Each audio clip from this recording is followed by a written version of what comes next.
I apologize for the awkward background. I did not want to disturb this man from his nap. He's a little bit disturbed.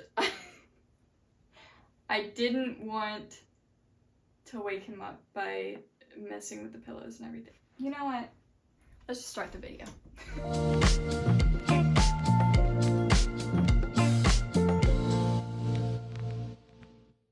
Hello there, I hope you all are doing absolutely amazing. I graduated art school.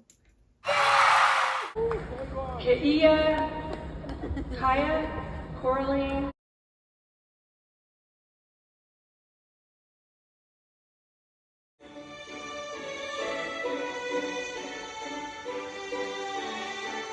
So I ended up actually getting 2 bachelor's degrees. I got a bachelor's in fine arts and a bachelor's in the arts. So my bachelor's in fine arts is actually in studio art. So it's basically like drawing, painting, graphic design, printmaking, all the things. My concentration for my studio art major was actually printmaking. That kind of happened by accident. I ended up really enjoying the printmaking professor. I thought he was absolutely amazing. His artwork is incredible, and he really was just so influential to me as an artist. So that's what I did. I ended up actually loving printmaking, and if you guys want more information on anything having to do with printmaking, leave a comment down below. My bachelor's in the arts was actually in something called community art, which is a major that was created by a few of the professors at my university. It shows you how to teach people about art, how to get people excited about art, how art can bring people together. Community art includes nonprofits, pop-up art festivals, community murals, anything basically that just brings the community together through art. Alright, now that we got that out of the way, let's talk about what this video is really about. When I graduated high school, I was absolutely devastated that I was not allowed to paint my graduation cap. So when I heard that I was allowed to paint my cap for graduation from college, I obviously was gonna jump on that. Because artwork has been such a huge part of my life for pretty much the entirety of it. This to me was basically like my final project, my final test of art school. I thought a lot about what exactly I was going to paint on my cap. I considered doing something a little bit more abstract because that is something that I learned a lot in art school. Up until art school, anything that I did with art was basically from reference, trying to get it as close to the reference as possible, and a lot of realism. Art school actually helped me to branch out into different things, creating my own references and also doing abstract pieces. So I thought about possibly doing an abstract piece on my graduation cap, but it didn't quite feel like me. At my core, I am a realism girly. I always have been, so I figured that was what I wanted to do on my cap. I love the art style of a lot of classical painters, one of them being Johann Vermeer. The way that Vermeer would capture light was always so fascinating and beautiful to me. And one of the most notable paintings from Vermeer is Girl with the Pearl Earring. So when deciding what to do with my cap, I chose to incorporate my love for design elements into my love for painting and realism. So I decided to paint Vermeer's Girl with a Pearl Earring with the button in the center of the cap being the pearl earring. When I painted this cap, I was in the middle of finals, about ready to graduate, just done with it all. My last final was on a Thursday and I graduated on Friday, so this was really a time crunch for me. But this is what I love about doing time lapses. As I watched it back, I realized that this was ultimately a culmination of everything that I had learned in art school, but also staying true to myself as an artist. So I will go through and point out things that I learned in art school and how I applied them to painting this cap. But I will also point out the parts where I did things that they would maybe tell me not to do in art school, but it works for me as an artist. It's a back and forth of following the rules of art school versus breaking them.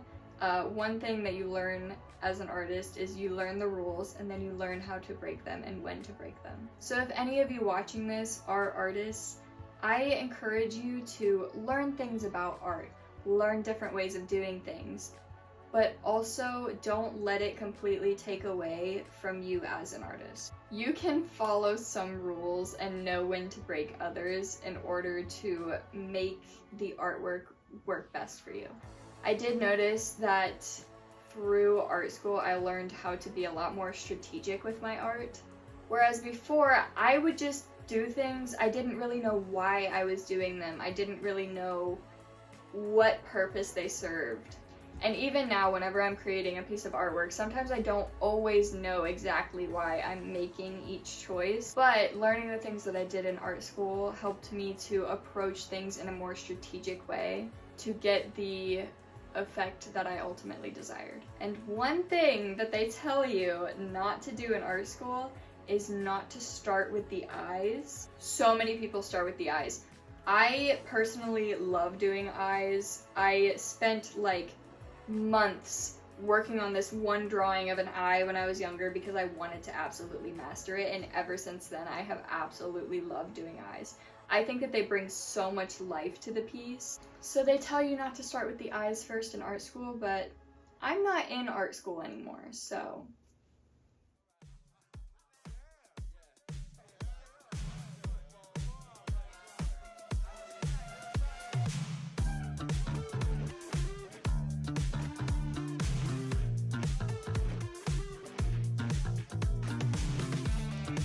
So did I start with the eyes? Yes, I absolutely did. Because I wanted to. Basically, in art school, they tell you not to start on the eyes because it tends to lead people into just focusing on tiny little details and not working the entire canvas as a whole, which we will get into later.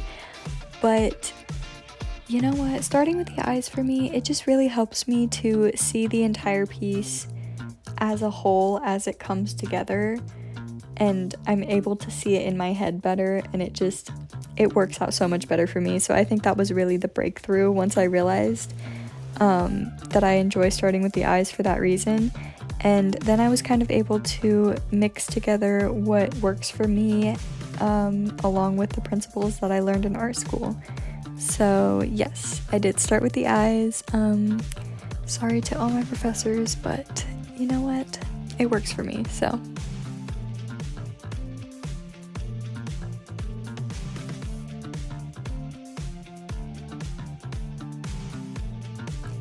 So you might be sitting here and you might be wondering, Kaya, what is going on?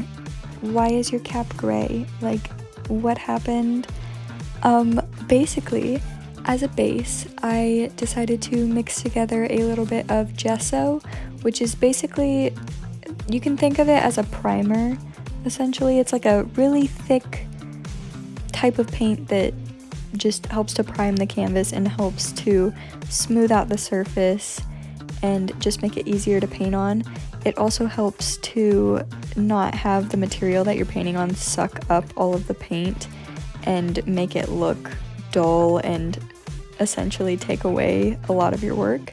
So I mixed a little bit of gesso, which is white, with a tiny bit of black paint just to get a neutral gray, so that way my colors would show up as they truly are. And here we have the first layer. So I didn't just sit down on 3 different days and do 3 different layers for this piece, but this is essentially how I tackle all of my oil paintings. I think of them in 3 different layers. So I work the entire canvas as a whole, which essentially what that means is I don't let a certain part of the canvas go blank. I work the whole thing and develop everything all at once. So I will do one layer and then I'll do another layer and then I'll do another layer. So the first layer is my cool tones, my shadows.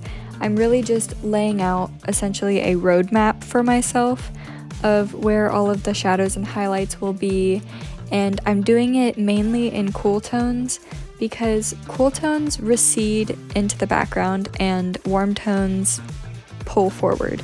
So by doing the cool tones first, I can then layer the warm tones on top, and it really just makes everything pop. And really just helps my brain to understand what is going on in my reference so that way I can translate it into the actual artwork.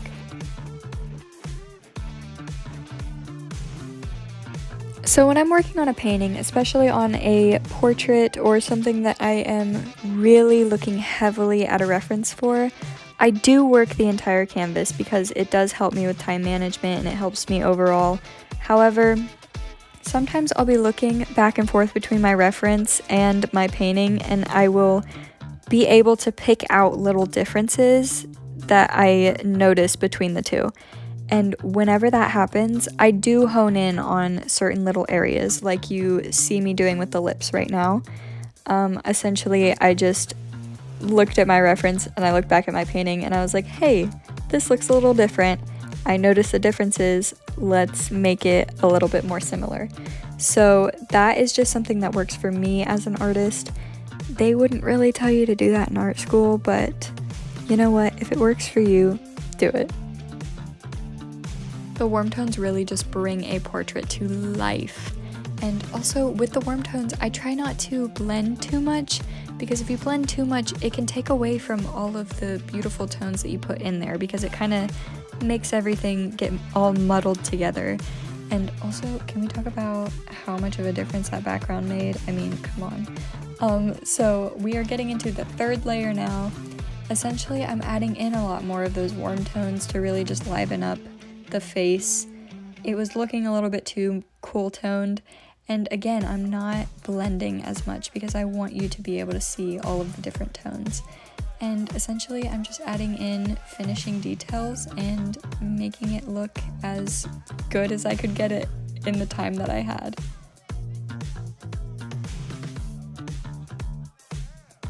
So in this third layer, I'm looking a lot back and forth between my reference and my painting.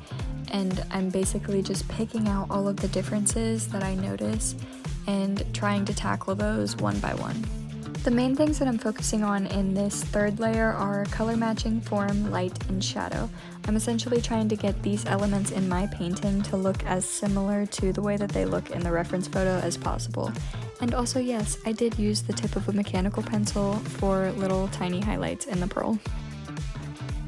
And there we have it. Here is the final product. I would love to hear what you guys think in the comments below.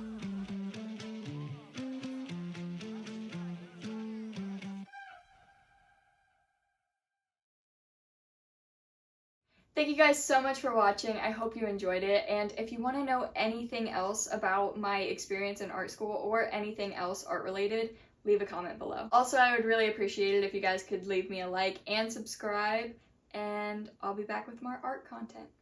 Bye! Those robins are going at it. Oh!